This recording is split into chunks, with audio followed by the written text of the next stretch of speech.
Hi, this is Thomas. I'm Helen.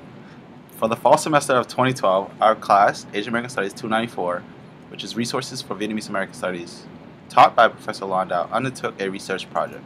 The research project was a community survey regarding the Vietnamese residents of Dorchester. The topic, themes, and questions were formed from the collective effort from the students in the class. The goal of our research was to collect much-needed data on the Vietnamese community in terms of immigration and resettlement experiences. So here's our presentation of its analysis.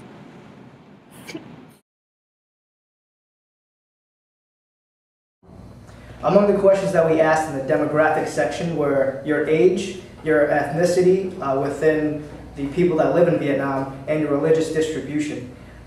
We found that in our sample group, those that were 18 to 29 represented about 41% of the people that we asked. People that aged from 30 to 49 equaled around 30%, and those that were 50 and above were about 24% of the people that responded to our survey.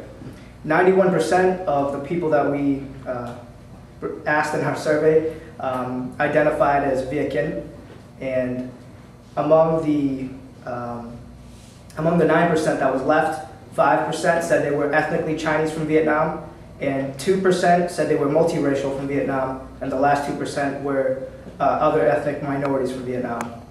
Religious distribution was 33% Catholic, 41% Buddhist, and 16% responded as having no religious affiliation. From the demographic section, we asked two questions, one about household size and one about household income. From the data that we collect on household size, we found that the majority of respondents have household size of 2 to 6 members. Also, the majority of respondents fell into the 10,000 to 25,000 and 40,000 to 70,000 household income range. In our report, we noticed that the majority of our subjects state the course of, if you had choice, which country will you live in the survey, majority of people picked the United States.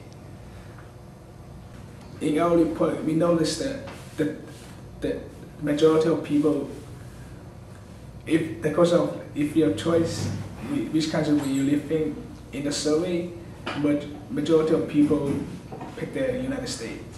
This is interesting because the majority of people were born in Vietnam, not in the US. Yeah. So we have two questions. The first one is when did they come to the United States?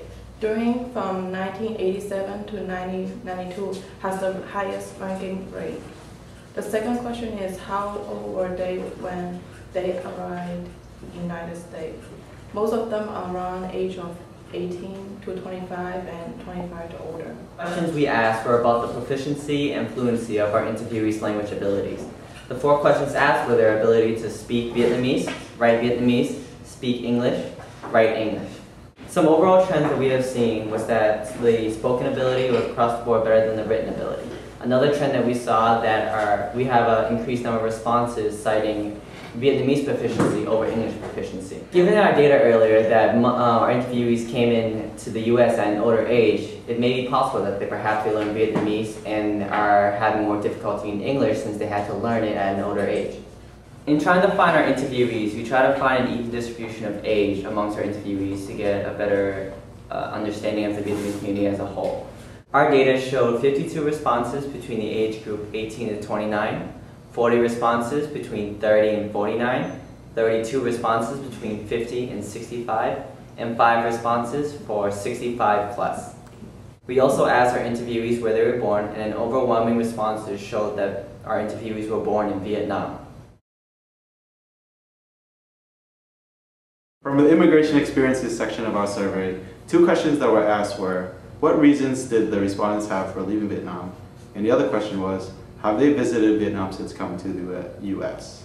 From our results, over half of all respondents who immigrated to the US left the country as a refugee fleeing war or persecution. Over 60% of respondents have visited Vietnam since coming to the US. This data implies that even though refugees flee from their homeland, they still feel connected to the community and visited Vietnam when time or money allows. I also want to add that a majority of respondents visited Vietnam after 2007, during the height of the world economic recession.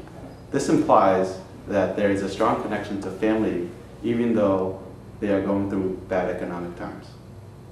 Also, in our report, we noticed that the majority of our participants stated that they would consider the United States as their home when they was asked the question, which country did you consider your home?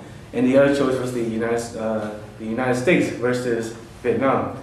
And when they was asked how they would describe the word home, the majority also stated that family comes to mind when they think of home. So family was an important issue and topic related to most of our participants. In section 3 of the survey focused on resettlement experiences with our surveyors.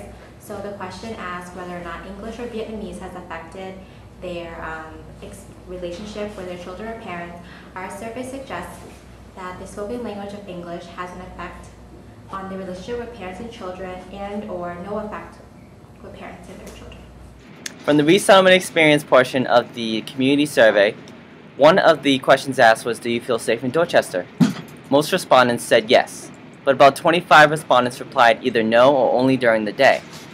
But when asked about what makes them feel safe in Dorchester, the top 3 choices respondents chose were family, friends, and police. This implies that the Vietnamese presence eases the issue of feeling endangered.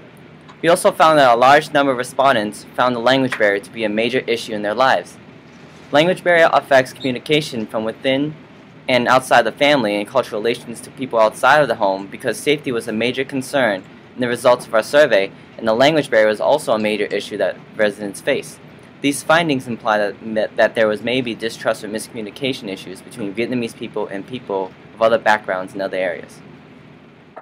From how we interpret the data from the immigration section, it seems as though family is the reason how a foreign land can be considered as a new home, the reason to leave behind the life they knew, and even visit family back in Vietnam when the economy is at its lowest point. From the survey results, we concluded that despite the hardships that the Vietnamese community had to endure, it seems that they had adapted well. We have learned more about the Vietnamese community and the problems that they face in our society. Some of the main ones are language and job opportunities. In terms of our central research question, the data from our sample size indicates that the Vietnamese community in Dorchester is a financially diverse group which mostly were born in Vietnam, settled in the U.S. and plan on staying in the U.S. as their home. Despite a majority of the responses showing that our interviewers were born in Vietnam and came to the U.S. in the late 1980s, they considered that the U.S. their home, and if they had a choice on where to live, they would choose the U.S. When asked how the interviewers identified themselves, an overwhelming majority claimed an identity that included the word American in it. This is significant because it shows that they view themselves as part of this country now, as if to say they have successfully resettled. Despite the difficulties that they had to face, running away from their homeland and struggling in an unwelcoming country, they have found a place to belong and call their home. The Vietnamese community feels that police, jobs, and schools are the 3 main things that could be improved in Dorchester. Knowing that, we can make recommendations to provide more funding to schools and public services, such as the police. As for jobs, we are not yet sure how to proceed on fixing this problem. More research will have to be done on why jobs are such a problem for the Vietnamese community.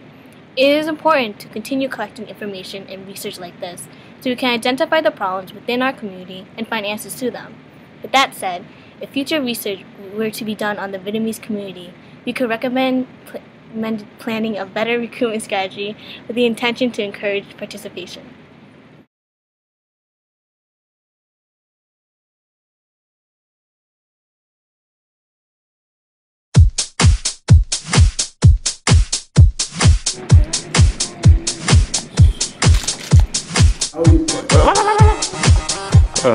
Wait a minute.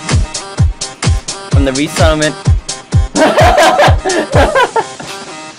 Do it! Alright, fine, I'm gonna do it. You can do that again. I'm just gonna ignore you. Might be an extra shake weight. That's the important Yeah. No, it's the hood. Grr. That's what the engine is. Okay, alright. From the resettlement experience portion of the community survey, one of the questions...